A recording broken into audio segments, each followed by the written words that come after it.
Well, good afternoon, West Ham fans. Let's talk about the David Moyes press conference ahead of tomorrow's game against Everton.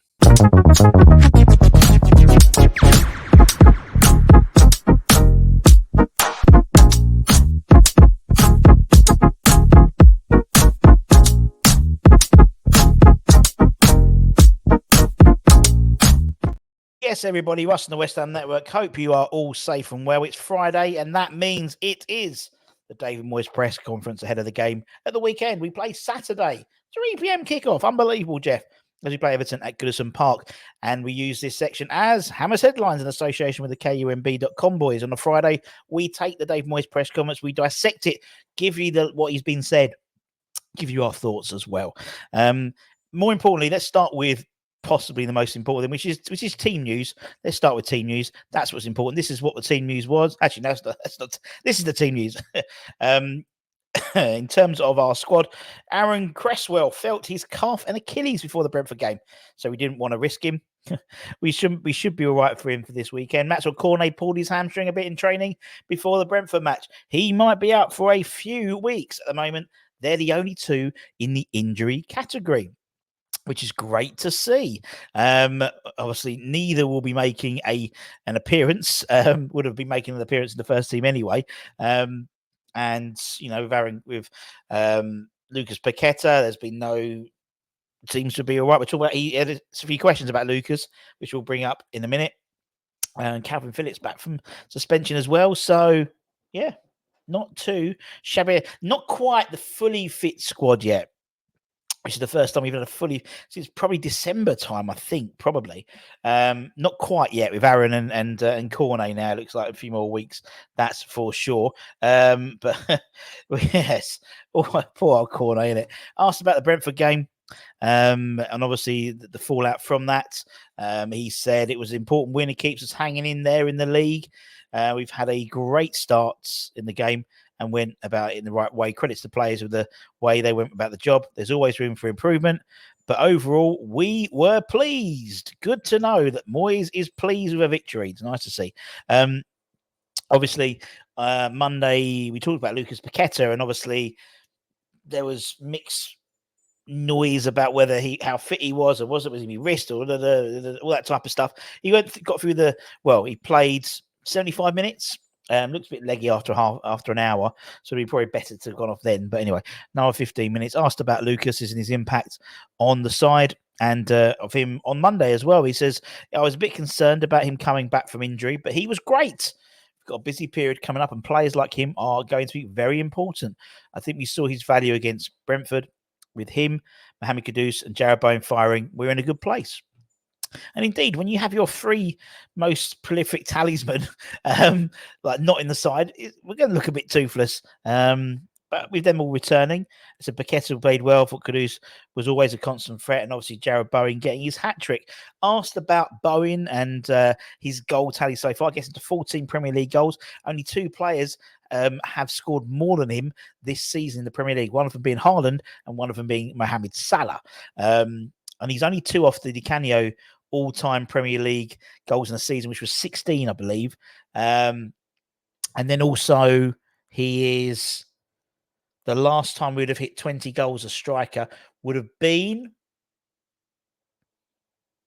I'm thinking, it would have been Harewood and Sheringham, really, in the 04-05 season. But it was in the Championship then. You'd have to probably go back to Johnny Artson, I reckon, 97, 25, 26 goals in all competitions. Anyway, asked about Bowen.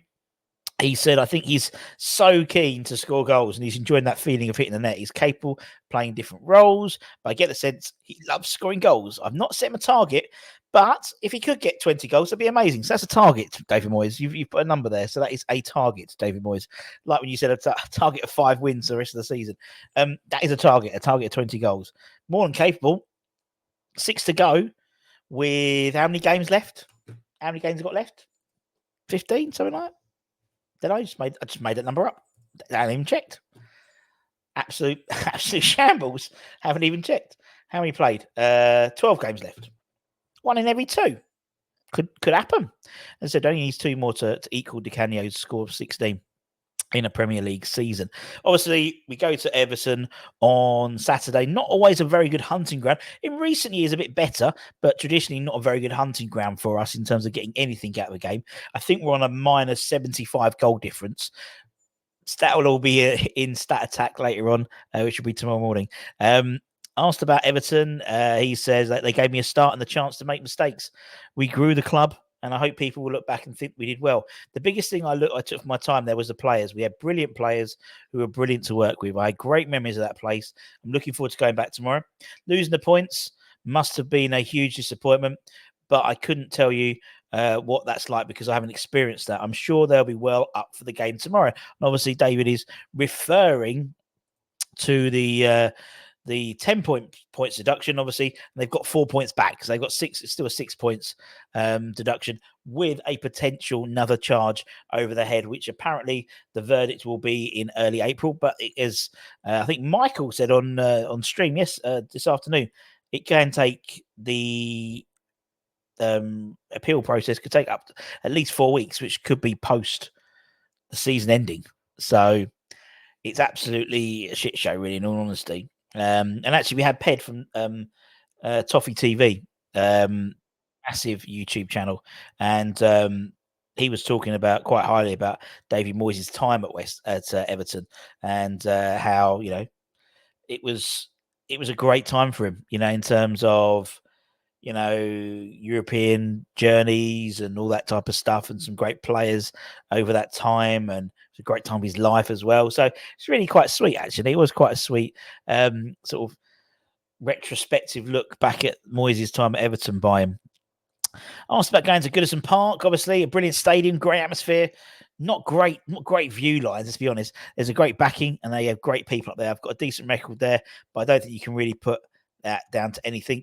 We didn't have a great record against Brentford until Monday, so you have to take each game as it comes. And indeed, we didn't have a great record against Brighton, having beaten neither Brighton or Brentford in the Premier League. We've done it twice now, so let's see. And obviously, Goodison Park next year will be the last year before they move to Stanley Park. Hopefully, not in the Championship as well, because it looks a fucking amazing stadium. I'll be honest, it looks really good, and I'll be looking forward to going to that one as well. So that's going to be quite fun. Asked about Sean Dyche. Obviously, I remember, was it last year at home? It was Frank Lampard versus David Moyes, and whoever lost was going to get Sean Dyche, basically. And he's done a reasonably good job since going to Everton. And asked about his qualities and stuff, he goes, I think he's the right man for the job at the moment in time. I think there have been very few people who think he hasn't done a good job there. His teams are very tough to play against. You've got to work with what you got and get the best out of the players you're working with. And I think Sean's done that. Indeed, as Ped says, they've got, in essence, 13 players they've been working with all season. And one of their biggest signings was Ashley Young, 38-year-old right back, right wing, wherever they can get him in. Obviously, we're coming into the business end of the season now. Moyes speaks about, obviously, games ramping up. Obviously, European conquests back on Thursday away to Freiburg. Freiburg play tonight, actually. They play Bayern Munich tonight, I believe. So we'll keep an eye on that and give you some updates of that game. Asked about what success would look like to him this season. He says, I think we've come back from winning the Europa Conference League with great confidence, and I also think we've recruited well. We've lost Declan Rice, but the players we've brought in have hit the ground running.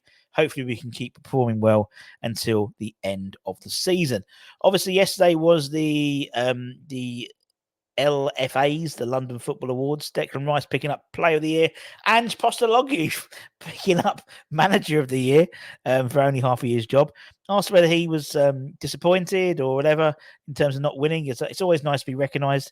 Awards mean a lot. I've won the LMA Manager of the World 3 times, which are among the proudest achievements of my career. So anything like that is nice. And obviously Declan Rice deciding to say the best moment of his year was a deflected goal against Man United. Now I've got a Canning Town picture there, which suggests something else that he did last in the calendar year, which might have been quite good for him as well, being the only trophy he's ever going to lift in his career.